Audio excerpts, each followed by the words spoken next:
বাংলাদেশে সহিংসতা ও উস্কানির ঘটনা বাড়ছে এবং এটাকে গণমাধ্যমের বাড়াবাড়ি হিসেবে উড়িয়ে দেয়া যায় না বলে মন্তব্য করেছে ভারতের পররাষ্ট্র মন্ত্রণালয়।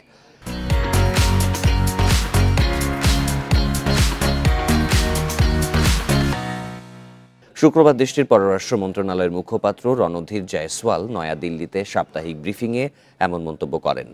রাষ্ট্রদ্রোহের অভিযোগে গ্রেপ্তার ইসকনের সাবেক নেতা চিন্ময় কৃষ্ণ দাসের ন্যায় বিচারের আশা করে রণধীর জয়সওয়াল বলেন, উগ্র বক্তব্য, সহিংসতা ও উস্কানিতে ভারত উদ্বিগ্ন। এটাকে শুধু গণমাধ্যমের বাড়াবাড়ি বলে উড়িয়ে দেয়া যাবে না বলেও মন্তব্য করেন তিনি। বাংলাদেশের অন্তর্বর্তী সরকারকে সংখ্যালঘুদের সুরক্ষার জন্য সব ধরনের ব্যবস্থা নেওয়ার আহ্বান জানান Randhir Jaiswal. India has consistently and strongly raised সংখ্যালঘুদের উপর হুমকি এবং হামলার বিষয়টি বাংলাদেশ সরকারের কাছে সার্বক্ষণিক উত্থাপন করছে ভারত। এ ব্যাপারে ভারতের অবস্থান পরিষ্কার।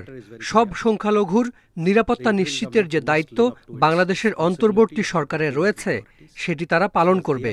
আমরা আশা করি চিন্ময়ের বিরুদ্ধে যে আইনি প্রক্রিয়া চলছে সেটি ন্যায় বিচারের ভিত্তিতেই হবে। These processes will be dealt in a fair, just and transparent manner.